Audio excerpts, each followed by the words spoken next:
اب آپ تہجد کے لیے اٹھ رہے ہیں، رات میں اٹھنے میں ایک اٹھنا یہ بھی ہے کہ انسان تہجد کے لیے اٹھے، اور یہ بڑی افضل عبادت ہے. یہ نفل نمازوں میں سب سے افضل نماز ہے، یہ نفل عبادتوں میں سب سے افضل عبادت ہے تہجد، سب سے افضل. فرض کے بعد اگر کوئی عبادت سب سے افضل ہے نفل میں تو وہ تہجد کا اٹھنا اور مسلسل اٹھنا اور ہمیشہ پڑھنا. اور سلف صالحین کے نزدیک یہی اصول تھا کسی کے نیک اور متقی ہونے کا. یاد رکھیے 5 وقتہ نماز ہی نہیں، آج تو 5 وقتہ نہیں ہمارے پاس. بھائی ایک بار نماز کو جاتا مغرب کی، بہت اچھا لڑکا ہے یار، ایک بار نماز کو جاتا. کوئی 2 بار جا رہا تو سبحان اللہ یار، 2 بار جاتا کیا بڑی بات ہے. کوئی 3 بار جا رہا تو الحمدللہ، اس سے بڑا کیا ہو سکتا ہے. بھائی تمہارا داماد 3 بار نماز کو جاتا، فرشتہ مل گیا تم کو تو ٹھیک ہے، بولتا ہاں بہت بڑا فرشتہ مل گیا، ہمارا تو ایک بھی نہیں جاتا. ٹھیک، اس کے بعد کوئی 4 نمازیں پڑھ لے تو پھر تو سبحان اللہ کو بات ہی نہیں، ظہر اثر مغرب عشاء، اس سے بڑا آدمی نہیں ہو سکتا. اور اگر کوئی فجر پڑھتا ہے تو اللہ کا ولی پیدا ہو گیا آپ کے پاس، اس سے بڑا تو ولی نہیں ہے ہم کو. فجر کہ تو 4000 کے محلے کی آبادی میں جہاں 4-5 مسجدیں، اس میں سے ایک اس میں 10-10 12-12 لوگ ہوتے ہیں، تو اس حساب سے ایک مسجد کے اندر مشکل سے 100 لوگ ہوتے. 4000 کی آبادی والا مسلم علاقہ، 2000 تو مرد ہوں گے اس کے اندر، لیکن 40 لوگ ہوتے مسجدوں میں، تو اس کے حساب سے تو بہت بڑا ولی ہے نا، وہ ولی پیدا ہو گیا آپ کو. ٹھیک، تو اگر فجر ہو رہی ہے تو پھر تو ولی پیدا ہو گیا. ہمارے پاس یہ اصول ہے. صحابہ کے پاس، سلف صالحین کے پاس یہ اصول نہیں تھا. وہ کسی کی فرائض نہیں، فرائض تو واجب ہے، ضروری ہے تجھ پر کرنا. وہ کیا کرتے تھے، نوافل لکھتے تھے، اور نوافل میں سب سے پہلے جو تہجد پڑھتا ان کے نزدیک وہ متقی تھا. اس کے تعلق سے ایک روایت آتی ہے، امام احمد بن حنبل رحمہ اللہ کے پاس امام شافعی رحمہ اللہ کا گزر ہوا.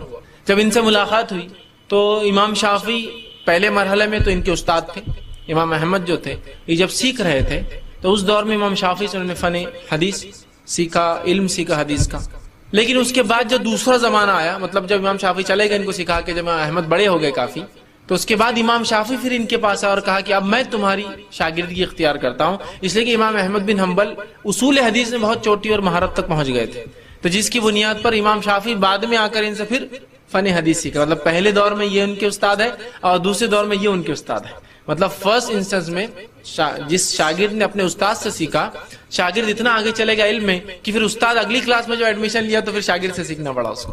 تو یہ بعد میں آ کر اپنے شاگرد سے استادی اور کہا کہ اب تم مجھ سے آگے جا چکے ہو فن حدیث میں، لہٰذا میں تم سے علم سیکھوں گا. اور چونکہ انہوں نے کافی محنت حدیث پر کی اور اپنا جو ہے مسند احمد جو تالیف جو لکھی، جو کہ حدیث کے مجموعے میں سب سے بڑا مجموعہ حدیث کا، جس میں منفرد 30,000 حدیثیں آپ نے جمع کی. یا آپ کتب التسع یا کتب الستہ، وہ 6 کتابیں، یا کتب التسع وہ 9 کتابیں بھی جمع کر لے وہ ایک طرف، اور امام مسند احمد بن حنبل کا جو مسند احمد ایک طرف رکھ دیجئے، اس کا پلڑا بھاری ہے. اس لیے کہ امام بخاری نے جمع کی جو حدیث ہے 7,500 حدیث اپنی کتاب میں، جس میں صرف 2,222 حدیث ہے جو منفرد ہے، باقی ریپیٹیٹیو ہے.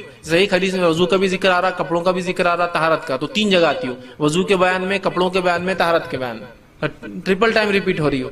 لیکن امام احمد نے صرف منفرد جمع کی، اس لیے کہ ان کی مسند تھی. ٹھیک، مسند میں یہ ہوتا ہے کہ آدمی سند کے اعتبار سے جمع کرتا ہے، اس میں ٹاپک کے اعتبار سے حدیث جمع نہیں ہوتی، اور سند واحد منفرد ہوتی ہے اکثر. تو انہوں نے منفرد حدیث ایسے جمع کی. تو اس میں 2200 حدیثیں، مشکل 2200 سے 2500. مسلم کے اندر 2000 حدیثیں، ابو داؤد کے اندر 1000 کچھ حدیثیں. تو یہ پورا مجموعہ بھی ایک طرف جمع کر لے حدیث کا، اور صرف مسند احمد ایک طرف رکھ دے تو 30,000 منفرد حدیثیں، اس میں 30,000 منفرد حدیثیں، اور کم و بیش تقریباً حدیثیں صحیح اور حسن کے درجے تک جاتی ہے. اتنی اچھی روایت ہے. تو امام شافعی ان کے پاس آئے، اس استاد شاگرد نے اپنے استاد کو ویلکم کیا، ٹھیک ہے، کھلایا پلایا خوب اچھے سے. رات میں اپنے بیٹی سے کہا کہ رات میں پانی گرم رکھنا. استاد جو ہے رات میں جب تو اٹھیں گے تو ہو سکتا تہجد کے لیے پانی ٹھنڈا ہو تو اس سے مسئلہ ہو، تو کہا کہ پانی کو جو ہے گرم کر کے رکھنا. اب جب گھر میں کوئی مہمان آتے تو بچوں میں بڑا وہ رہتا، کیا کر رہے، کہاں کھا رہے، کیا پی رہے، کیا بیٹھ رہے. بچے بہت دیکھتے رہتے مہمان کیا کر رہا، اور اگر والدین عزت کر رہے اس مہمان کی تو ان کے لیے مہمان نمونہ آئیڈیل بن جاتا ہے، تو اور دیکھتے ہیں اس کو. تو ان کی بیٹی جو تھی امام احمد کی، وہ رات بھر جاگتی رہی کہ امام شافعی اب کیا کیا کرتے، خاص استاد ہے نا میرے والد کے، کیا کیا عبادتیں کرتے خاص. مطلب بچوں کو بھی یہ معلوم تھا کہ رات کی عبادت کرتے ہیں تو کچھ خاص ہے، ورنہ فرائض تو ٹھیک ہے وہ تو سب کرتے ہیں. اب رات بھر بچی دیکھتی رہی. امام شافعی جو ایک کروٹ سوئے سیدھی، تو سیدھا فجر کی اذان پر اٹھے. جب فجر کی اذان پر اٹھے تو امام احمد بھی نماز کے لیے جانے لگے. تو بچی نے ان کی مزیحتاً ہنستے ہنستے والد کو تنگ کرنے کے لیے کہا، پانی زیادہ ٹھنڈا ہو گیا تھا رات میں، پانی شاید زیادہ ٹھنڈا ہو گیا تھا. مطلب امام صاحب کو آپ نے کہا پانی گرم رکھو، پوری رات میں پانی گرم کر کے رکھی. امام صاحب نے اٹھ کے وضو نہیں کیا تو مذاق کے طور پر اپنے والد سے کہا پانی شاید بہت ٹھنڈا ہو گیا تھا رات میں. تو امام احمد سمجھ گئے کہ مطلب امام شافعی نے وضو نہیں کیا اور نماز نہیں پڑھی تہجد. تو بچی کو خاموش بٹھا کر چلے گئے. فجر کے بعد آئے تو رہا نہیں گیا، کیونکہ فرائض ان کے پاس اصل نہیں تھے، وہ تہجد سے نوافل کے اہتمام سے انسان کو پرکھتے تھے. تو پوچھ ہی لیا، کہا کہ کچھ مسئلہ تھا استاد، کیا بات ہے آپ نے تہجد نہیں پڑھی؟ حالانکہ تہجد فرض نہیں ہوتی لیکن پھر بھی متقی پرہیزگار لوگوں کی علامت. تو کہا آپ نے تہجد نہیں پڑھی، کوئی مسئلہ تھا یا مجھ سے کوئی کوتاہی ہوئی، پانی کیا ہوا؟ اس لیے کہ بچی نے وہ جو مذاق کیا ان کو جواب دینا تھا اس کا.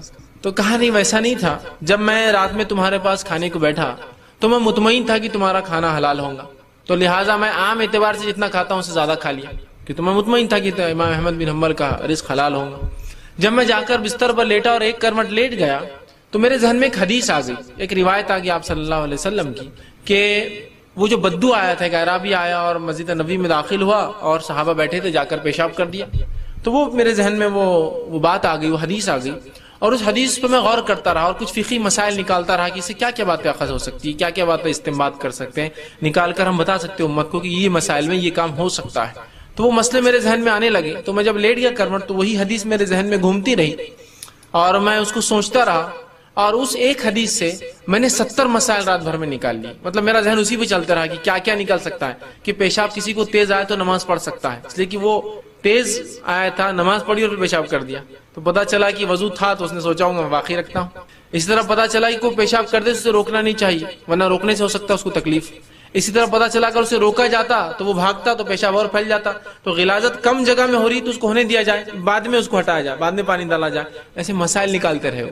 ٹھیک، اسی لیے فقہا کا شریعت نے بڑا مقام ہے یاد رکھی. لیکن وہ مقام بھی نہیں کہ نبی سے آگے چل جائیں گے فقہا. ٹھیک ہے، لیکن ان کا مقام اس لیے کہ وہ ہم کو اخذ کر کے مسائل بتاتے ہیں، لا کر رکھتے ہیں.